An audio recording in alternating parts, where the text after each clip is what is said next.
कपड़े धोने वाली बहू। शादी के पहले से ही विभा को कपड़े धोने का बड़ा शौक था।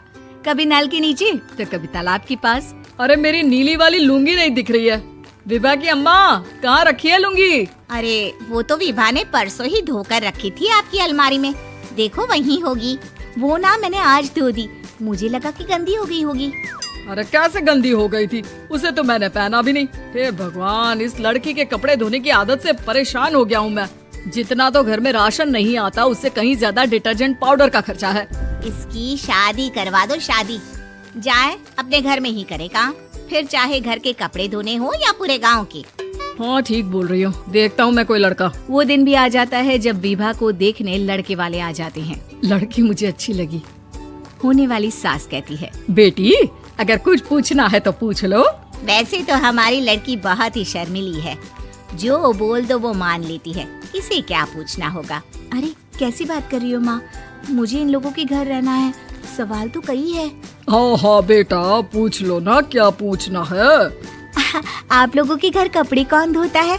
सास का मुंह बन जाता है। देखो अगर तुम ये कहना चाहती हो कि तुम्हें कपड़े धोने नहीं आते तो सुन लो, कपड़े मैं ही धोती हूँ, लेकिन तुम्हारे आ जाने के बाद मैं रुमाल तक नहीं धोऊंगी।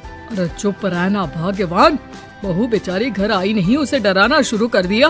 वो क्या है ना बिटिया, अभी तक तो ये कल्लू की माँ ही धोती थी, लेकिन अब तुम्हारे पापा तो दहेज में वॉशिंग मशीन देंगे ही।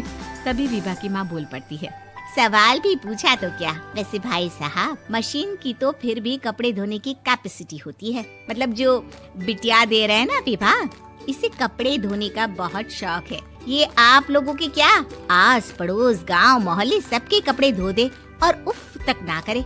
बाहर देखा नहीं आपने कितने कपड़े सूख रहे हैं? सब हमारी बिटिया ने ही तो धोए हैं। बस भी करो ना माँ, शर्म आ रही इतनी तारीफ सुनकर। और तो और एक दाग निकाल कर दिखाओ तो मान जाऊँ। हाँ अच्छा माफ करना बेटा, मैंने गलत समझा। हमें तो रिश्ता बहुत पसंद है। और ऐसे जुड़ जाता है रिश्ता कपड़े धोने का शौक रखने वाली विभा का। उसकी शादी हो जाती है कोयला फैक्ट्री में काम करने वाले कल्लू के साथ। शादी के बाद अचानक विभा चिल्लाती हुई सास के पास आती है। सासू माँ, अरे सासू माँ कहाँ है आप? ये तो धोखा है, धोखा दिया आप लोगों ने मुझे। इसे ससुर के चक्कर के बारे में पता चल गया। अरे तो उसमें तुझे क्यों धोखा मिला है? अरे नल में पानी नहीं आता, कपड़े कैसे कब धुलेंगे? अच्छा तू पानी नहीं आ रहा उसकी बात कर रही है। तो आपने क्या सोचा? कुछ नहीं। अच्छा तेरी माँ ने कहा था कि कपड़े धोने का शौक है तुझे, याद आया मुझे। शौक बोलकर कपड़े धोने वाले मेरे जुनून को कम ना आके सासू माँ, कपड़ा धोना मेरा गुरूर है। तभी पति भी वहाँ आ जाता है। अभी मैंने इसे सनी देओल की फिल्म दिखाई है, उसी के डायलॉग मार रही है माँ। अच्छा सुन, साफ साफ बता रही हूँ, पानी सुबह 4 से 6 और शाम को 10 से 12 आता है, समझी? विभा टाइमिंग सुनकर हैरान हो जाती है। ये क्या भूतों का मोहल्ला है? सुबह 4 बजे उठकर कौन कपड़े धोता है? 4 बजे टंकी में पानी जाता है, फिर सारा दिन धोना ना, किसने मना किया? अरे कैसी बात कर रही हैं? 200 लीटर की टंकी में कितने कपड़े धो लूंगी मैं? सुबह ही उठ जाऊंगी मैं। अब क्या था, विभा सुबह 4 से लेकर रात के 12 बजे तक कपड़े ही धोती रहती। एक रोज सास पड़ोस से निकलकर कहीं जा रही होती है कि साथ वाली कहती है, हाँ कल्लू की माँ, जरा ये बताओ कि 2 साड़ी है, 2 ब्लाउज और एक पेटीकोट और एक नाड़े वाला लंबा कच्छा। हाँ तो? अरे तो क्या, कितना लोगी धुलाई ये बताओ। धोबन दिख रहे हैं हम क्या? हमारे पति सरकारी नौकरी से अभी रिटायर हुए हैं और बेटा सुपरवाइजर है कोयला फैक्ट्री में। धोबन समझ रखा है हमें।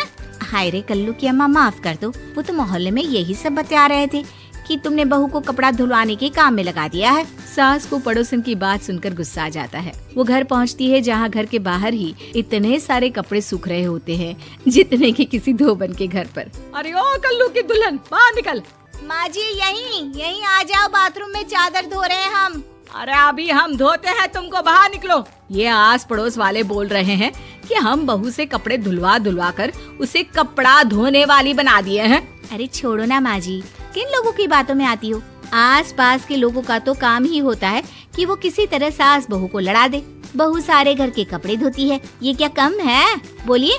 सास को भी लग जाता है कि वो बहू का ये सनकीपन नहीं छुड़वा सकती, इससे अच्छा है कि खुद ही चुप हो जाए।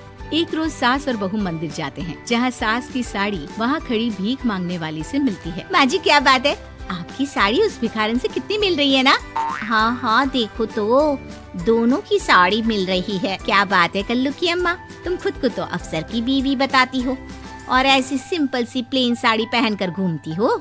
सिंपल और प्लेन नहीं है ये साड़ी। तो क्या सोने के धागे से फूल बने हैं?